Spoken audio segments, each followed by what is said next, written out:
யோக நரசிம்மர, அமிர்தவல்லி தாயாரையும் மனசார நல்லா தரிசனம் பண்ணிட்டு, அங்க நின்னு பிக்சர்லாம் எடுத்துட்டு, திருப்பி இறங்கி வர்றது ரொம்ப சீக்கிரமே இறங்கிட்டோம் நாங்கலாம். ரொம்ப உற்சாகமா, குஷியா இறங்கினோம். ஏன்னா பகவான பார்த்த சந்தோஷம். அங்கேருந்து யோகா ஆஞ்சநேயர பார்க்கறதுக்காக கிளம்பினோம். ஆனா உண்மைய சொல்லணும்னா, அந்த சோர்வே தெரியல. அதுதான் உண்மையான விஷயம். அந்த பக்தியாகப்பட்டது, அந்த சோர்வை வந்து நமக்கு குடுக்காதுன்னு நினைக்கிறேன். இங்க பார்த்தீங்கன்னா, ஆ ஆஞ்சநேயருடைய அஷ்டோத்திரங்கள் ரொம்ப அழகா தமிழ்ல எழுதி மேலே போர்டில் தமிழில் தெலுங்குல எழுதி மாற்றி மாற்றி போட்டிருந்தாங்க. அதுவுமே ரொம்ப அழகாக இருந்துச்சு. ஸோ இந்த படிகள் கொஞ்சம் பெருசு பெருசாக இருக்குது. ஸோ இந்த மாதிரி நீங்கள் க்ராஸாக கொஞ்சம் ஏறினீங்கன்னா உங்களுக்கு அந்த பின்னங்கால்கள் வலி வந்து இருக்காது.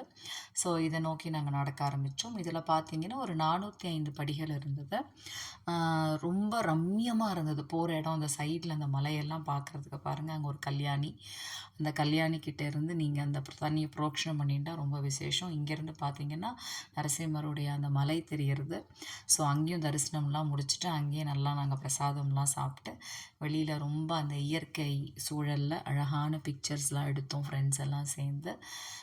ரொம்ப நல்லா இருந்துச்சு. அங்கேயுமே பார்த்தீங்கன்னா ஸ்ரீராம ராமேத்தி பாராயணம் பண்ணிக்கிட்டே போனோம். திருப்பி இறங்கி வரும்போது படியில் இந்த மாதிரியெல்லாம் நிறைய படங்கள் எடுத்தோம். ரொம்ப மனசுக்கு திருப்தியாகவும் சந்தோஷமாகவும் நிறைவாகவும் இந்த பயணமும் வந்து எங்களுக்கு இருந்தது.